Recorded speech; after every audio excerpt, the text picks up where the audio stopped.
Hey, I'm Georgia Lyons and this is Intros, and today on the show I have a beautiful friend of mine, Gracie Moller. Welcome to Intros. Thank you. Thank you so much. Thank you so much for being here. So the first time we met, we actually went on tour together. We did. You were amazing. Thank you. I love the energy and you're so cool. I'm like, oh, thank you. Oh my gosh. You're so cool. I remember you having these like gloves and rings and just being like, oh, she's just got such a cool vibe. Like you bring a real coolness to your artistry and you're telling these beautiful stories through your songs. So obviously wanted to get you here in the pink intro seat. Tell me about your journey. How did you get to this point? Well, I grew up in a really musical family. My dad tells me I was writing songs when I was 3 years old. I don't remember these activities. This is what's been relayed to me. When I was 10, 11, I started consistently writing songs on the guitar and performing them and recording them in my dad's little recording studio at home. Amazing.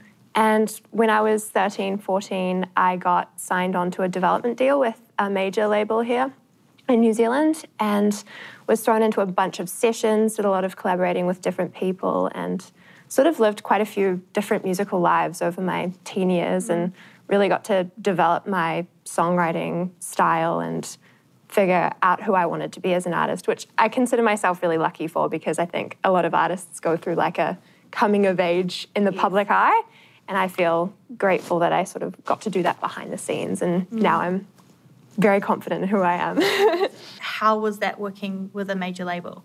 It was really a really great learning experience. I think it really taught me how to navigate different opinions and stick true to what I believed in and what I wanted to do artistically. And obviously, you know, going through this journey of writing, finding different like people, sessions, different ways of writing, do you have a consistent writing method?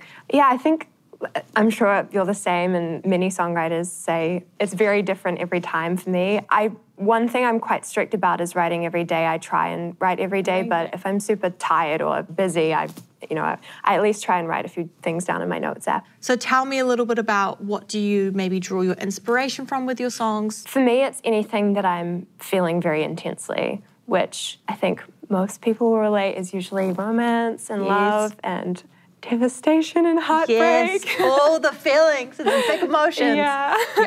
But it can also be for me, you know, about myself, how I feel about myself, my relationship with myself, my relationship with friends and my parents, and really anything that makes me feel like I need to write to understand it more. I feel like songwriting for me is very much articulating complicated emotions and framing them in this 3-minute condensed song and making sense of it that way, and it's sort of cathartic for me to do that. So I want to just jump back to something that you were talking about earlier in terms of growing up in a musical family. You know, your dad is a legend in the music industry.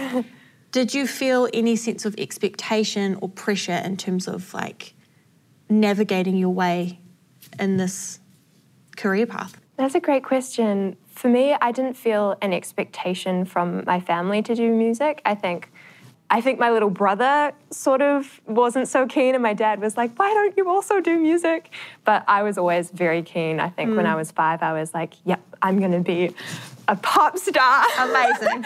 But I don't know. I think it was like such a great blessing, honestly. My dad also teaches songwriting at Mains, which is like a music university here in New Zealand. And I was sort of lucky enough to skip school on Fridays sometimes and sit in the back of the class, and like also if some cool, you know, international songwriters came in for lectures, I'd be there, I'd be writing notes. Yeah, cool. I was kind of obsessed. Amazing. How do you find being an independent artist? There's a lot of pressure. You know, I don't have a manager currently, so I feel like I'm my own manager, I'm my own social media manager, I'm kind of doing everything myself. Yeah. Hopefully not forever, because I prefer to work on, you know, the creative stuff. It's a lot of pressure, but at the same time, it's kind of exciting because you call the shots and you're completely in charge. And I really like having more responsibilities because, it makes me more motivated and makes me work harder. So do you find the pressure element more comes from the big to-do lists and having to kind of carry everything? For sure. I think, you know, there's so much that goes into an artist. You know, it's not just the one person, it's the producer, the vocal coach, the manager, the label, everything, right? The stylist. agent. Yeah. And so I think it's overwhelming, like, you know, even just like doing admin, things like that. Well, how do you have anything that you do to help you like navigate that pressure, or like an outlet, or, you know, for me, exercising is wildly important for my mental health and well-being, and just being able to function every day as a human being. Totally. And seeing the sunrise. Never in my life have I been a morning person, but for some reason that's something that I've discovered is I come alive and I thrive. Unintentional rhyme happened there. I love it. You know, but it's helping me have an outlet for some of this pressure that I, you know, and the stress. Like, is there something like that for you that you have? Yeah, I mean, I try and stay away from drinking, which is, you know, actually, yeah, this year I'm doing 6 months sober, so I'm like, not drinking currently now. I should also mention I go to therapy pretty much every 2 weeks. Yes. So if you're thinking about it, go to therapy, everyone. Like, yeah, I know it's really expensive, and I feel lucky enough to be able to do, you know, like it's a privilege that I can do that. Some people can't.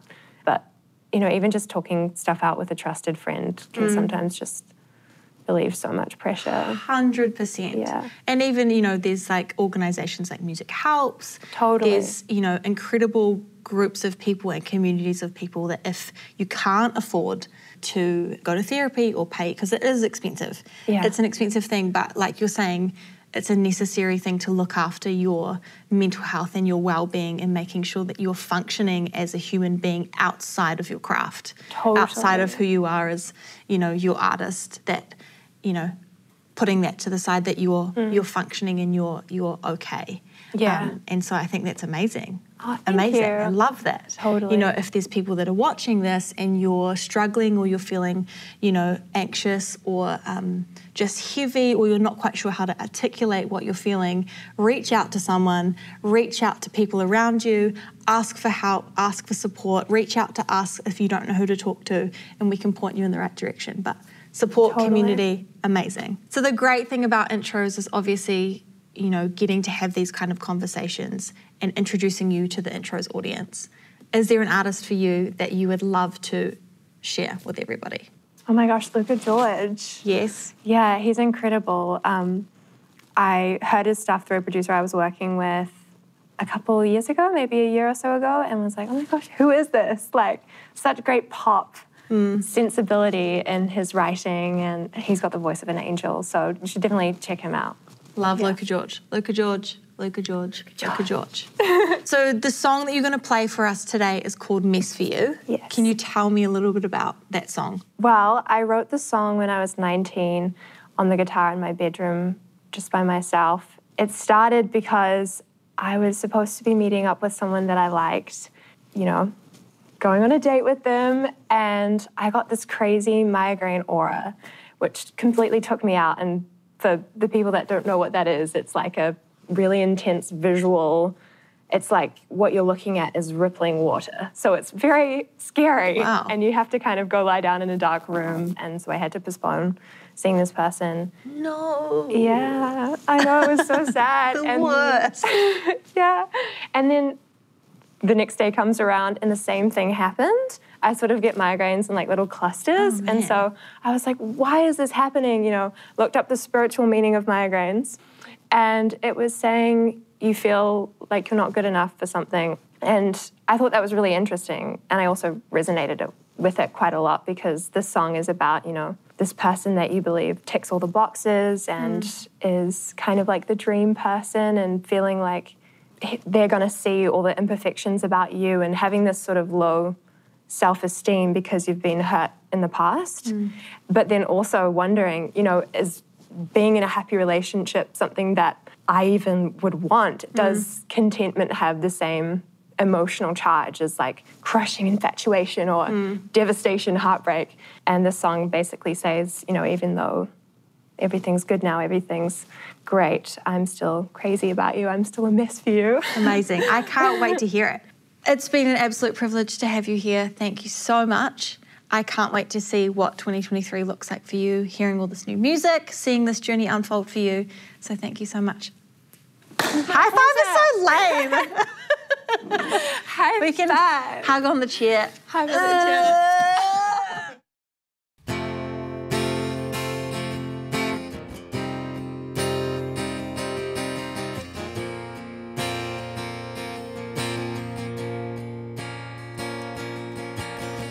Fancy restaurant, you know just what turns me on. It's like, oh, you know, bad ideas have been pulled straight out of my head.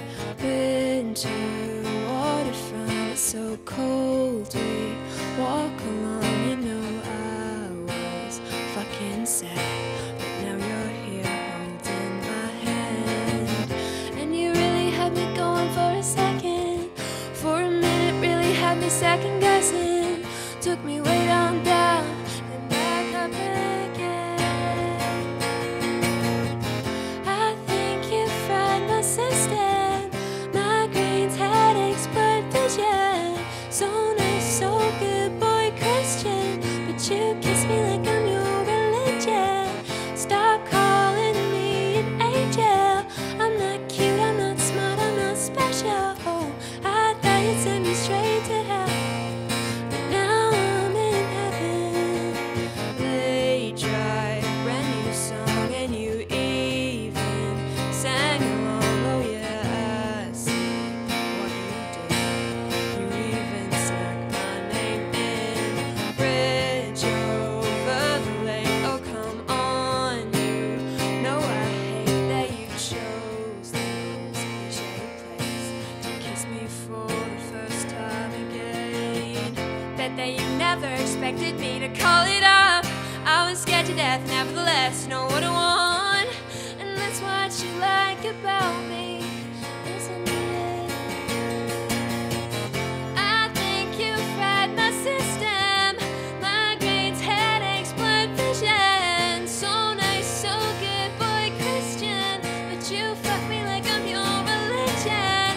Stop calling me an angel. I'm not cute, I'm not smart, I'm not special. I thought you'd send me straight to hell, but now I'm in heaven. Oh baby, I'm still obsessed with you. I'm still a mess for you, even when I'm lying next to you. I'm still a mess. I think you fried my system. Migraines, headaches, blurred vision. So nice, so good, boy Christian. But you